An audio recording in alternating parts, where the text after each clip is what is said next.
Hi, Rico. Hey, thanks for having me. Hello. You're so welcome.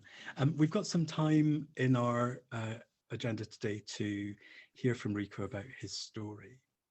And we really want to give you a chance to, again, kind of listen like angels. It's also a bit of time where you can just sit back, relax.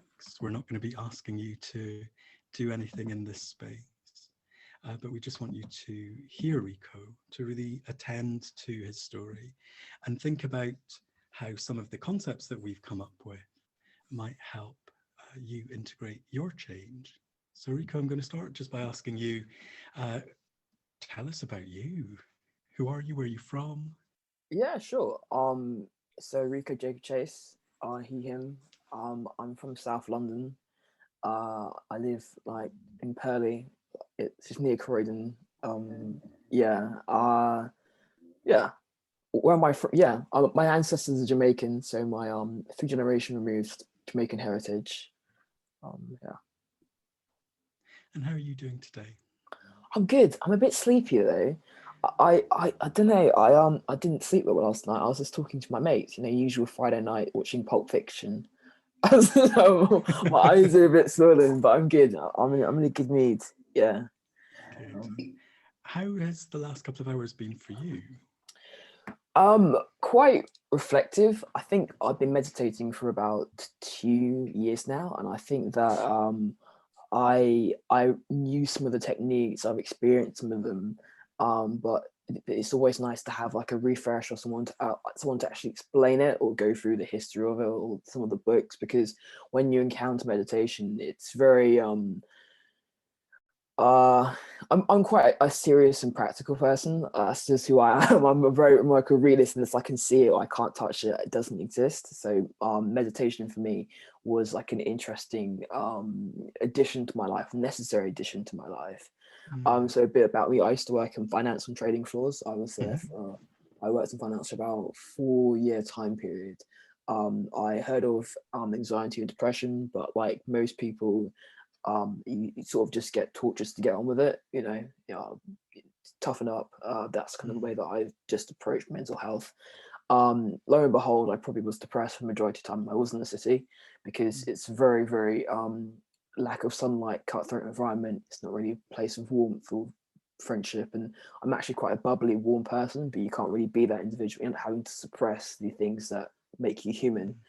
Um, I worked in finance where I was very they were very, very comfortable with I'm a trans guy, so we used to come to work slightly more feminine at the time. This is probably Mhm. about 4 years ago. And I was coming to work sometimes feminine, sometimes more masculine. And my colleagues used to just like lightly tease me about it. It's like, oh, which is it, masculine, feminine today? My given name's Rianne. Masculine, given feminine today, Rianne. I'm like, I don't know. So I come in like heels and handbag, tottering one day and sit down. Next time, slump down in my polo neck, arms crossed and legs like spread. So gender presentation for me was very, very fluid. And I was Mm. in a hedge fund, and as long as you got your job done, they generally did not care who you were. I moved to a more Christian company where they had very, very stylized ideologies about what gender presentations would be, who they wanted you to present as. If you look at sort of a Christmas card where you have those two, a mother and father, and then the two kids, and then they're sitting there. It's the 1950s. That was Mm. their idea of what the office should look like. And Wow. then there was me, one of the few black people there. My massive afro. I was just so used to just being myself that I hadn't thought about how not being myself would influence others. Mm. Anyway, I at the time was stressed. I had a lot on. I was working crazy hours and I was studying at the same time. So trigger wise, I wasn't really eating that well. When I get depressed, I don't really eat that well. It's a really bad idea. It ends up depleting your body. You're not Yeah. really functioning as much. I was spending most of my Saturdays sleeping. Just like red flags when it comes to depression. Yeah. I wasn't really, I found it hard to talk to people. I wasn't really talking about my emotions, what I was feeling, and I was shutting people out. So I was incredibly isolated. And then I had a breakup with my girlfriend at the time. and it was like everything in my life was slowly falling apart. And the more I tried to grip onto things to make it control things and make it work, the more it just blew up in my face. Mm. And so I went into depression, but I couldn't leave the office because some of my colleagues decided to take a very, very long sabbatical.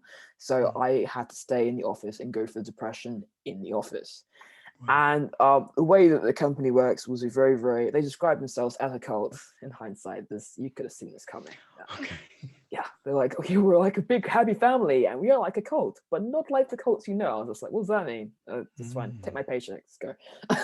Like, be careful with your environment, be careful who you work with. And I didn't fit into what the head of the cult wanted the cult to look like. So they so like me. So apparently this email memo went out, if Rihanna annoys you, annoy Rihanna back. That was the official thing. My Wow. boss told me in my review that everyone, I worked very, very hard to happen my work, but they didn't like me as a person. I was just like, that's not what you hired me for.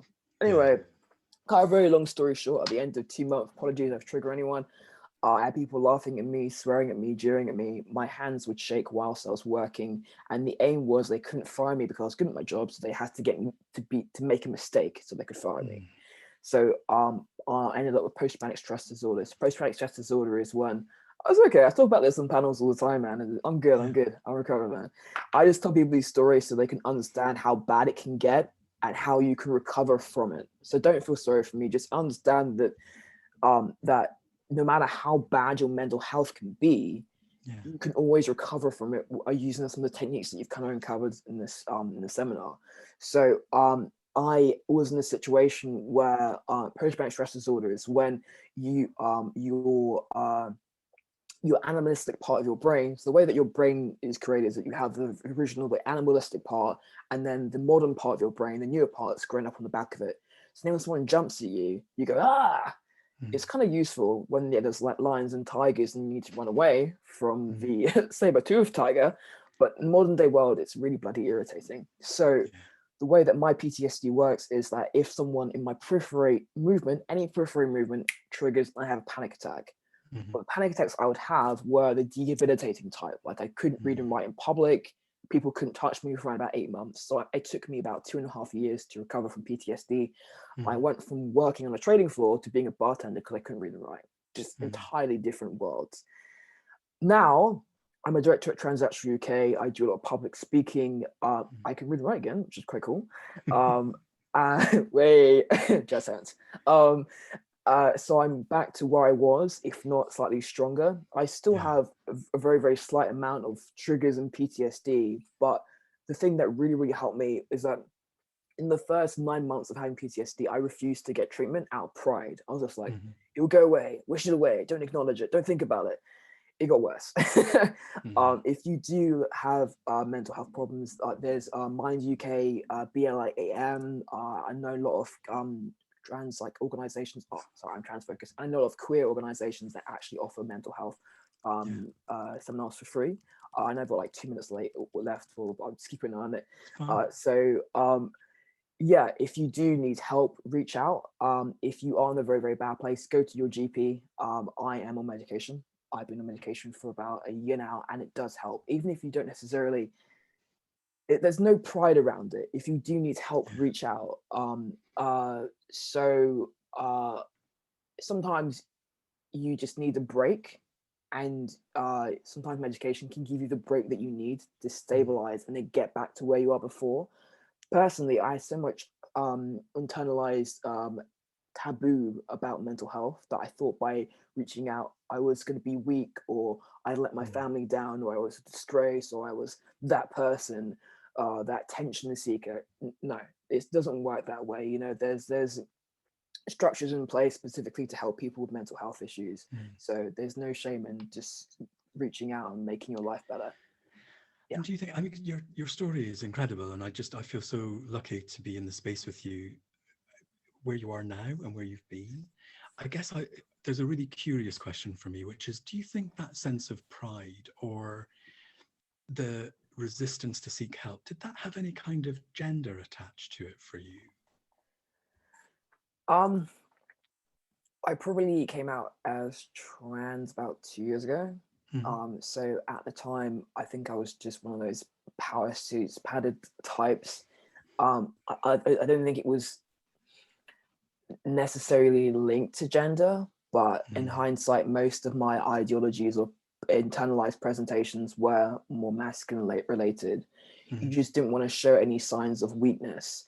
Mhm. And I do know a lot of men that don't really talk about their mental health issues or discuss them, because Yeah. you kind of like forced to just have this external front of just control and dominance and everything's fine, when Yeah. actually sometimes it's some things aren't fine and it's okay to talk about them.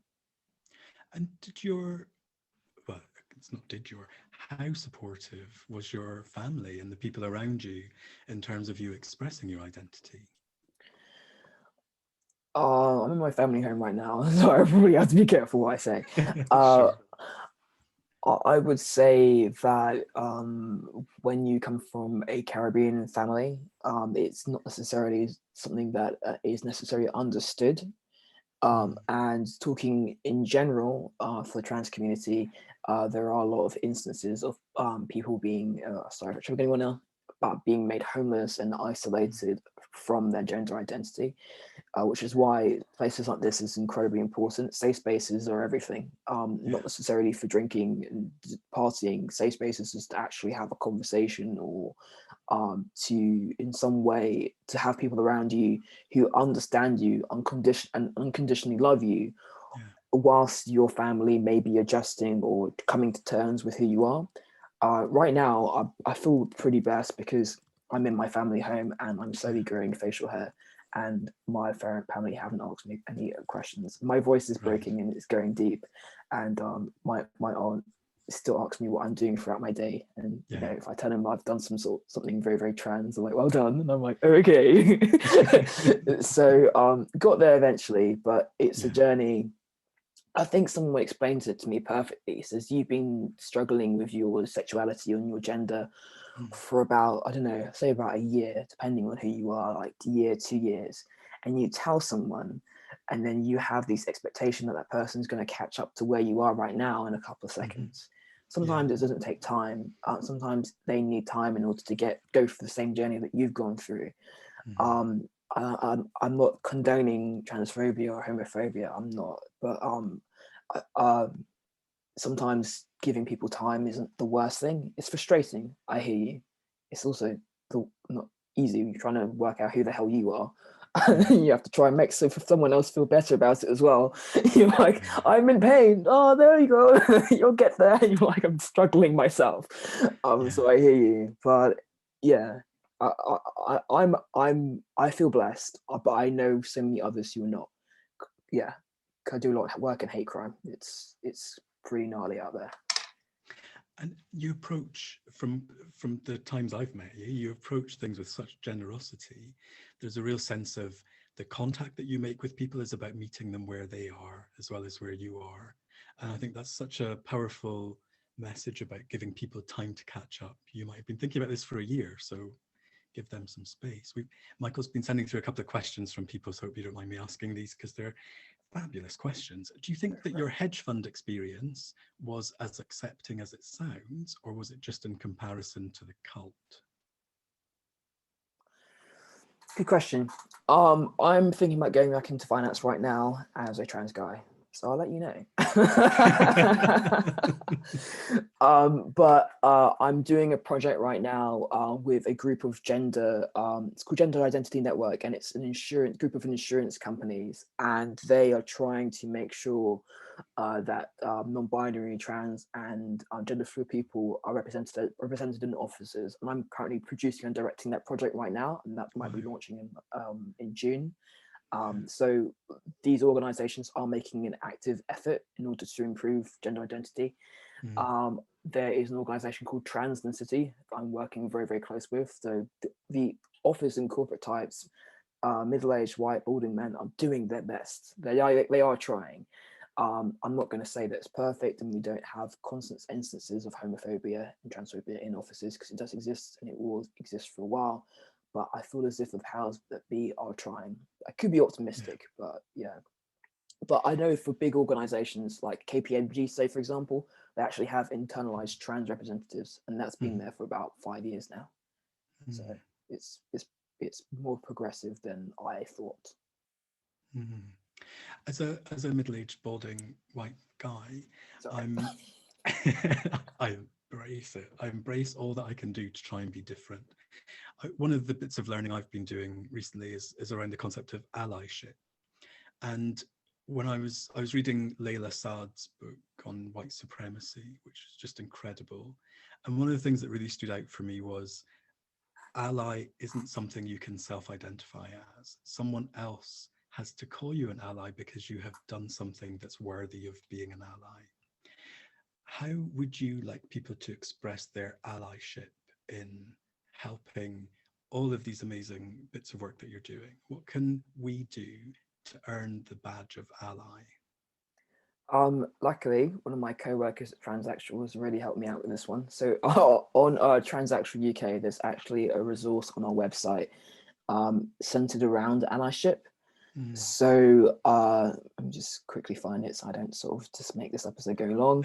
But depending on how much time that you actually have, if you have 5 minutes, you can potentially you can follow a trans-led organization, sort of educate yourself on what's happening. If you have a lot more time, you can write to an MP about a trans-related issue. Sometimes just educating yourself as an individual and just speaking to other people in a forum, like if someone misgenders someone, correct them politely. They don't even need to be in the room. Like I will maintain someone's gender if they're not in the room, the vicinity. It's just like an act of respect. But yeah, so TransActual UK have an easy action resource, which is on our Instagram social media platform and also on our website. And yeah, it kind of it breaks down different things that you can do in your free time. And so if you have 5 minutes or 15 minutes, then it's volunteering as well. If you want to come volunteer at TransActual, we do have, I think we have about 100 volunteers right now. So, and a lot of the work is done by volunteers. All the board, the directors are volunteers. A group of legal volunteers wrote a response on hate crime for us, and it was about 19 pages. And it was just beautifully written, and we submitted it. I was just like, I don't understand how you guys did that. Sorry, people did that. Like I was just like, so, or at the generosity and hard work of that group. What does volunteering involve? So there's 3 different groups. There's media strategy group, there's legislative strategy group, and there is healthcare. So healthcare, we have seminars on healthcare resources, trying to help trans people, teaching trans people and non-binary people how to speak to their MPs. Legislative group, we look at policy. So I have a project right now. I'm going to have meetings with MPs, trying to have a strategic meeting with them. We write responses on hate crime to the Law Commission. We respond to there's violence against women and girls, which is one of the ones we're working on. And then there's like a toilets inquiries, which we're currently looking at as well. Media, we help people create documentaries. We have blogs. You can write a blog for us. So there's a lot of different projects depending on what you're interested in, what your aspirations are. So yeah. Thank you. Drop me a message if you have questions, basically. I'm quite open. Thank you. I know that Michael and Melis have sent a link to the website as well in some of the joining instructions, so people definitely follow that up. I've got 2 more questions from the group. I think they're linked. As a person of colour and trans in an environment where you might feel as a minority, do you think you've had to make any compromises on identity or values? So like an example of locker room talk that you might regret or that you feel you didn't stand for? I think when I first came out as a lesbian, you always end up in a sort of state of maybe like toxic masculinity. Like you feel as if you're almost overcompensating, like, oh yeah, I'm a bit of lad, I'm gonna go out like the girls. And then you look back at yourself a year later, like, what was that? Like, what was the point? You know, you were you were raised understanding what it's like to be a female minority, and there you are sort of falling into the same misogynistic characteristics that you were supposed to avoid. So I guess toxic masculinity is probably something which I see a lot of studs and baby trans oh, sorry, I'm not saying it, falling into it. So compromising my identity, um, I think because just out of me personally, I went to private schools as a kid, and there wasn't necessarily much Black influence. So there's been a lot of moments where I don't necessarily feel as if I'm in that much in touch with my Black or my Caribbean identity. Like, who am I? I'm in an all-white country. I think someone mentioned earlier about identity and how it's, yeah. Oh, Kelsang said that. Yeah, it's just about identity and who you are. I have struggled with that, but I won't necessarily say. Actually, no, it's probably been something more aggravated with the whole trans thing, because I do feel as if there is an intersectionality point. I talk about that quite frequently. If you are in a situation where your closer circle, your inner circle, or your family circle, and necessarily accept you for who you are, it kind of throws you out exploring groups that don't necessarily reflect you. Like, when I first came out as queer, I also spent a lot of time in Soho, but then you realize the music isn't quite what you're used to, the culture isn't the same, the food isn't the same, and you do feel as if you almost have to divorce your cultural heritage in order to fit in, which is a shame. But after doing some digging, I realized that someone already thought about that years ago, yonks ago. There's a lot of, I think, queer baroque. I can't remember. There's like every single, there's a Southeast Asian party night as well. Every single cultural group has their own socials, and it's actually beautiful. For non-binary trans people, there's Pussy Palace. If you don't particularly want to drink, and it goes against your culture, there's Misery Party. If you like books, Prime Black is like a book reading. Polka Dot as well does a lot of work in sober spaces where you can sort of sit there and get some henna and do some knitting. Like, everyone, oh yeah, Nadine, the one of my favorite people. Yeah, it's just there's a lot of different spaces which have already been created in order for people to heal. And I think it was Misery Party that actually has free therapy. One of the therapists came and gave everyone free therapy because it's all about making people feel space. So ironically, I think I'm probably closer to my Blackness now, my Black identity now, than I was growing up. I think because I found people in the queer space that are very, very proud of being Black. So you can kind of sort of explore that. What does that mean? And I found people who are like me, and that's very, very empowering, I think. We're always in this kind of this conversation with the internal and the external world. So our identity that we're shaping is also then meeting the other identities. One of the things that the most powerful thing I came away with from doing the We Create Space retreat was forgiving myself for all the times I felt like I wasn't living up to the expectations people projected on me. And the image I had was a bit like being a jigsaw puzzle, but someone had put the wrong lid on the box and expected it to look like this. And so there was something really powerful about going, oh, it's not just about my identity, it's about what people assume of my identity. I mean, there's another question from people around some of the times when you have felt like you've made real advances in establishing who you are and your identity. Like, do you think that there have been pivotal points where significant shifts have happened? Yeah. I mean,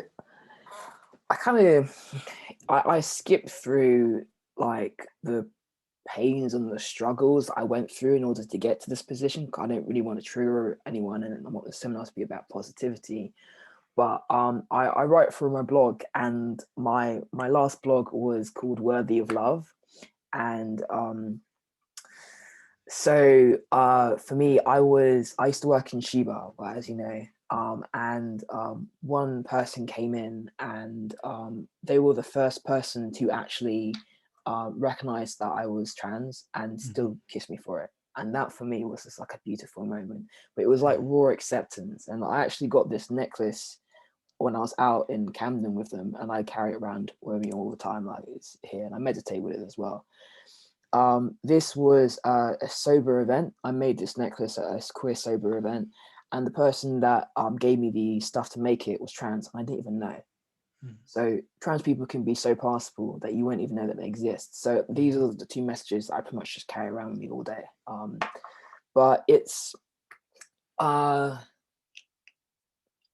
pivotal moments. I think when people realize who you are and they don't judge you for it. Like I did a talk at the Department of Transport, and I sat there willy-nilly as a trans man, and then I didn't even know the Minister of Transport was on that call, and he came out and he's just like, I didn't realize how bad it was for trans people, and I was just like, the Minister of Transport realized how bad it is. I was like, wow, but that's the moment.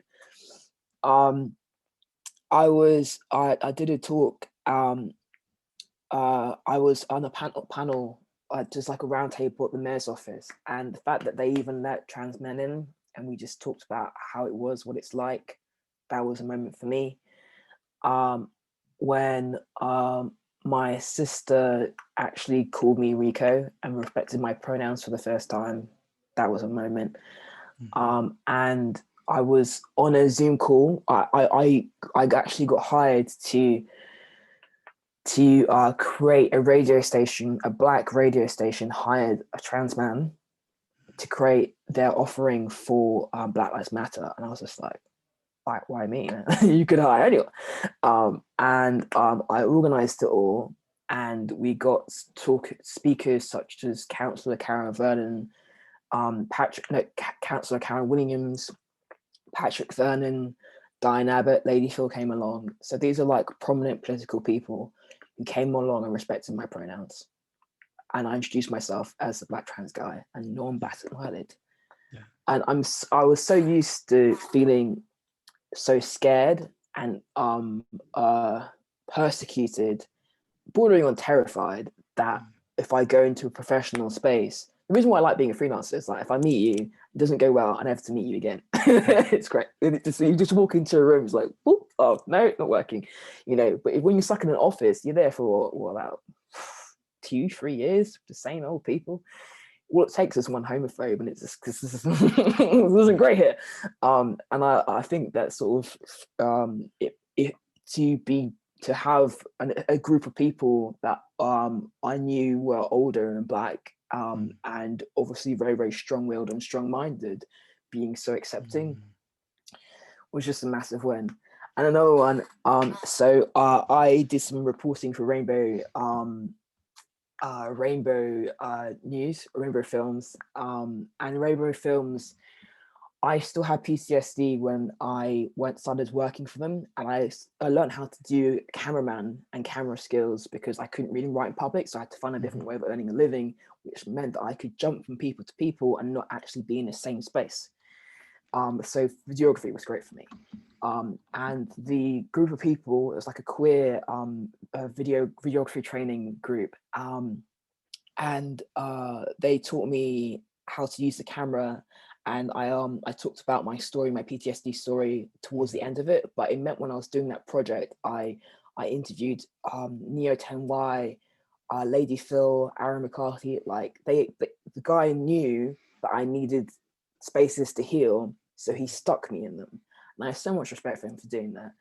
But I did some recording of the Black Lives Matter protests, because I know a lot of like history of Black Lives Matter, and I was talking about it. And it was all Black people. And what I've realized is now I present like a guy and I sound like a guy, I've fallen into the I potentially can get punched part of the community, because guys you can punch another guy and it's like, you know, boys would be boys. I grew up as a girl, no one was allowed to punch me, and now they can, and it scares me a little bit. So I was out and about and I was like, there's a brilliant story in Amateur. Yeah. Trying to remember who wrote it. I can't remember his name. And he talks about that experience of going, suddenly this bloke came up to me in the street and was menacing, and I didn't know what to do. Yeah, it's the story of a trans guy who's training for a boxing match.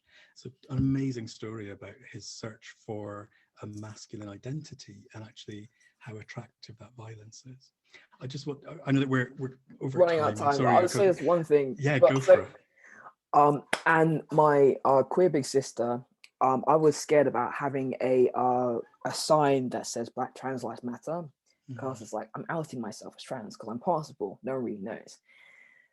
And she knew this, so she wrote a sign for me and brought me a trans flag. And then there's this photo of me in Parliament Square, surrounded by a sea of like Black people who look slightly intimidating to me because I'm quite short. I've got my flag there, and I'm just like grinning, like, yeah, those are the moments that got me.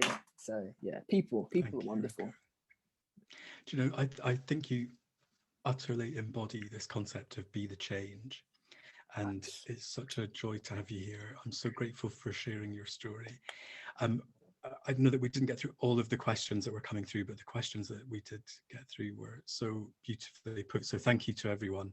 And thank you, Rico. It's just, yeah, I'm glad you're in the world doing what you do. Oh, And you thanks.